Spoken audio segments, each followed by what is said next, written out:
Okay, I've been watching a lot of beer tasting videos as of late, and to be quite frank, they're getting a bit long. And as the newly appointed cultural czar for FART, duly appointed by Jack, the president and CEO of FART, I felt like I had the obligation to show a prim and proper beer tasting. Now, as you can see, I've picked Miller High Life, which we all know is the champagne of beer, to do the testing and the tasting. And to be quite frank, I've drank enough of that to float the Kate Adams from Memphis to New Orleans. So I know what I'm talking about. So if you will, all of you people that do beer tastings, if you'll get your pencils and your notebooks ready to take notes, I'll demonstrate a proper beer tasting. It's nice, it's cold. Oh man, this is going to be good.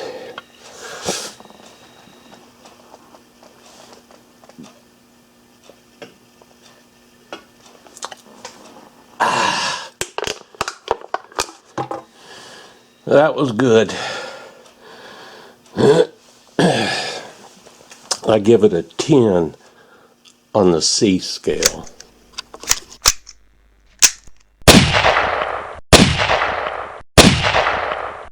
Alright y'all, I have a product here I want to show you the results of having a coating put on these two barrels here. Chanderson 1, I'll put his link down there. You can go to his channel. He has a better video explaining the process. But I watched it. I've been watching him for years. It's a quality channel. He has top shelf gear that he shows, top shelf pistols and rifles. And he recently showed a process, or he didn't actually show the process, he showed the results of it on putting a coating on these barrels, and I couldn't wait to have it done. It just takes your weapon and it personalizes it, and so I decided to have it done.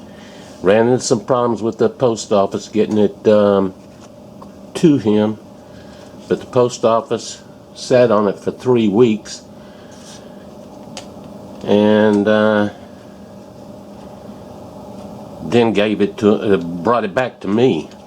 And so I went to the post office, went around with them, and they sent it back to the postmaster that services his area, and I got it to him, and then he got it back to me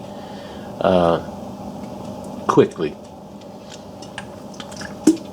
And so I wanted to let you see it. This is a titanium nitrate coating that he puts on anything, I guess.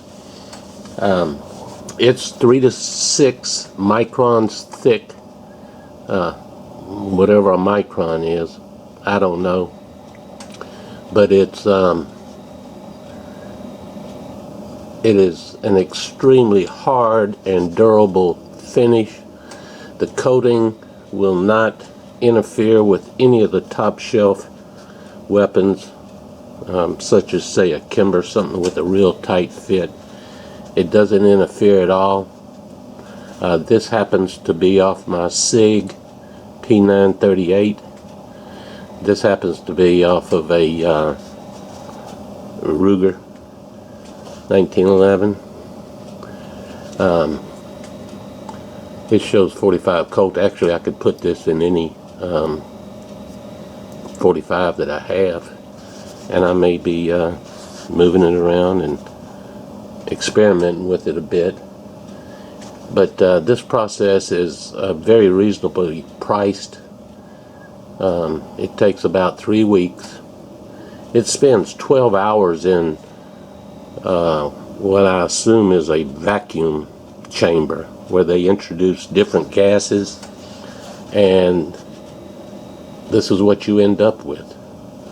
And I really like it. It adds a little bling to a weapon, and I'm very pleased with the outcome. You know, I saw his video, but when it's here before me, it still looks great.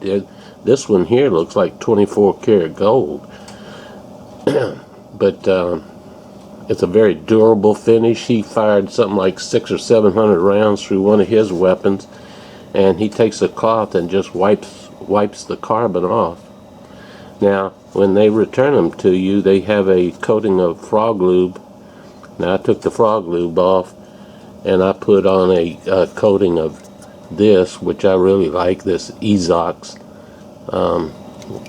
And I'll be installing these in the pistols. Now, this is my primary carry, this P938. I'm going to put it in there and then let you have a look at it. You don't need to see me struggling with that recoil spring, but I'm going to put it back in here. And I would wish that I could get the safeties, maybe even the hammer and the guide rod done, but and I'm sure I could get the guide rod, the slide stop, and but I can't or will not on a primary carry. I'm just not going to fool with anything that is connected to the sear. I don't know that I have the ability to go in and take these things off, but I'm just not going to mess with the sear. It's going to be factory standard on any gun that I have. But let me put this back together again on both weapons and let you have a look at it and see what you think. Alright, y'all, here's both of the pistols that I sent with their barrels installed. This is my both of these have been safety checked. There's nothing in them. This is the Sig P938, and there it is. Hope you can get a good look at it. Now, I have fired this one about 25 times.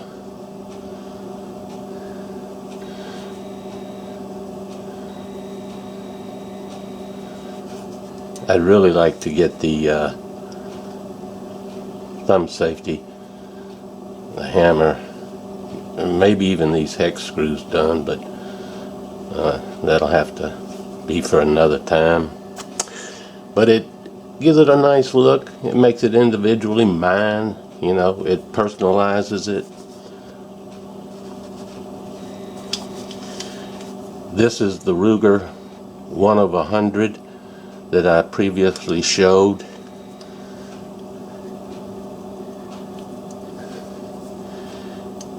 And there's the barrel on it.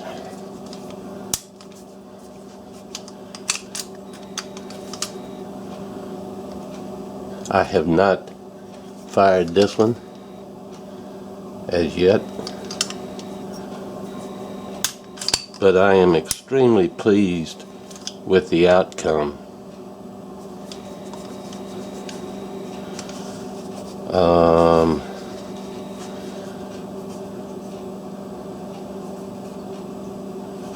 It puts a finish on there that is hard. They say it's off the Rockwell hardness scale, And in the interest of full disclosure, let me say that when I got these back, I did have problems reassembling, particularly this one. And I was at the point that I almost took the hammer to it. And I contacted Chris, and he was more than helpful. Matter of fact, I have 12 PMs that he answered almost immediately when I would send it, voicing my concerns, particularly on this one. Not so much this one. I did get this one reassembled. This one's a bit of a hassle anyway because the recoil spring is not a captured recoil spring. Let me say that I did fire this one about 25 times with both hollow points and full metal jackets without the first hiccup.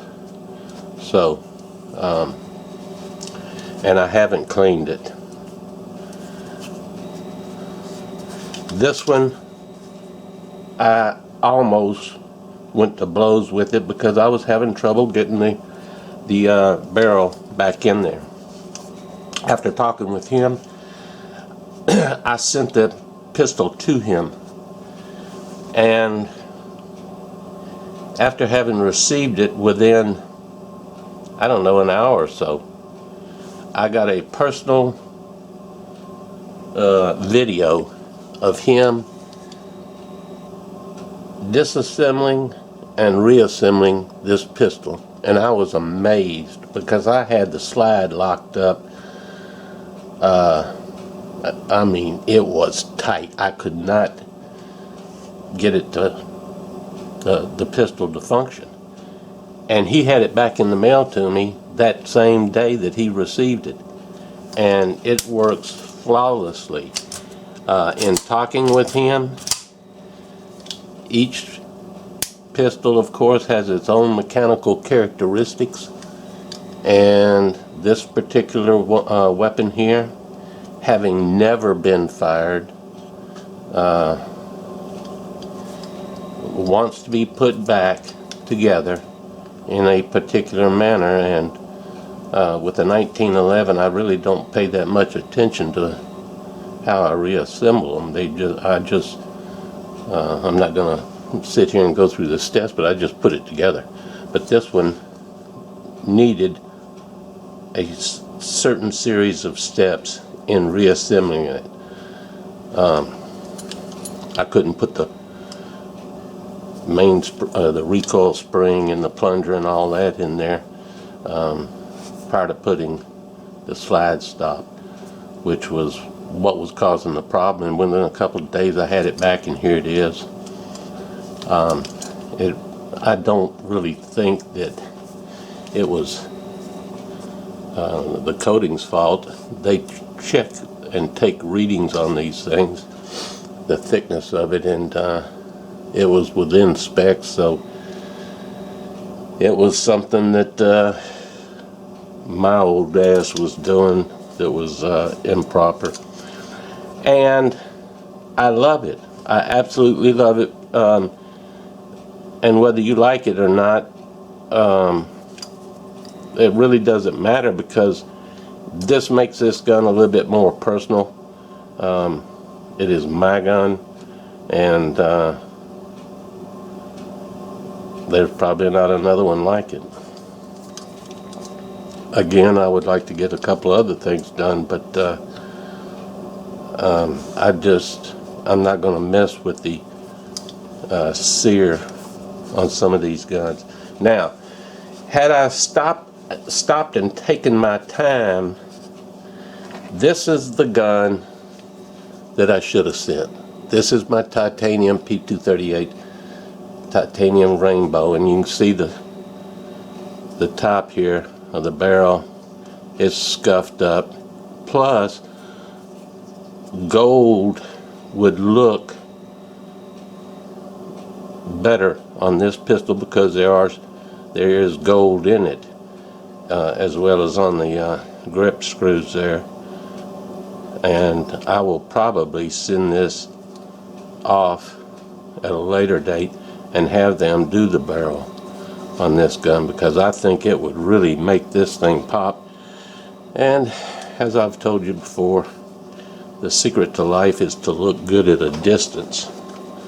So I definitely will be sending this barrel off.